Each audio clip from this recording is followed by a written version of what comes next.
just watch the time as well, so we stick to the time allocation. Is that fair enough? Yep. Fantastic.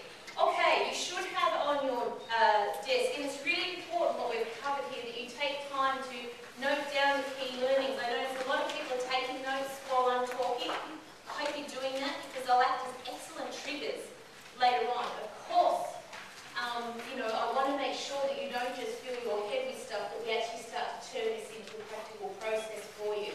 And to go hand in hand with that, we've given you a 30-day calendar sheet, and you know, you can either copy this one or just make one up yourself. The reason I like these is because in a couple of words, 1 or 2 words, you can jot down what you're going to do on any given day in the calendar month.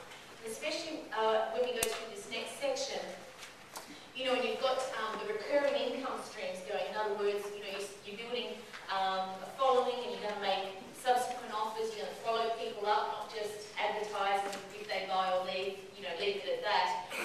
Where you actually start to get a following, you want to do things like regular emails, maybe newsletters, maybe blog posts. And so on here, you can actually plan out, you know, on the 1st of the month, I'm going to do a mail out. On the 7th of the month, I'm going to do a blog post. And you can just put, you know, do blog post. And it can go up on your wall or wherever you want it, hang it on even over the computer screen. And it helps keep you on track. Because I know with me, you know, sometimes you can get quite overwhelmed, and all of a sudden, and you know, I've done this myself, it's like 2 months and you haven't written a blog post. You know, and then also with these days where it's absolutely out of the question for you to work on your business, you can just put a cross to it. You know, that's, you know, you're not going to do anything that day because there's something else on. So for those of you that like that sort of planning and quick snapshot, hopefully that will help you. Then also, the next 30 days, some of the activities around that we've discussed in these last sessions, in particular in regards to getting clarified about your business. So what's your business about? How do you help people? Why should I buy from you? The circles of success. What lights you up? What do you feel some passion about? Whether it's helping people, whether it's on a particular topic, or whether it's both. What are your strengths? Let's work to your strengths and not your weaknesses. Let's acknowledge the weaknesses. And if you have to do what I did, because I had no money when I started out, find ways for you to strengthen the weaknesses.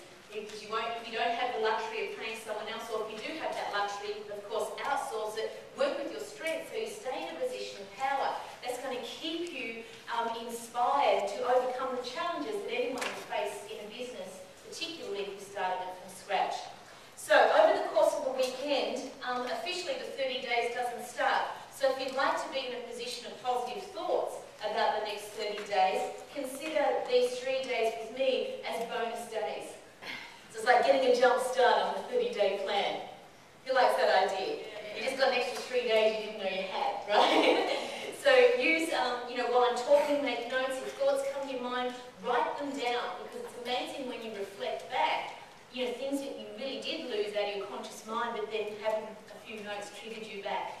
And you'll get so much more out of not going back to the hotel room and turning on the TV. If you need to disconnect to unwind, consider reading instead of, you know, use that as your mindless exercise. It'll actually help you sleep a little bit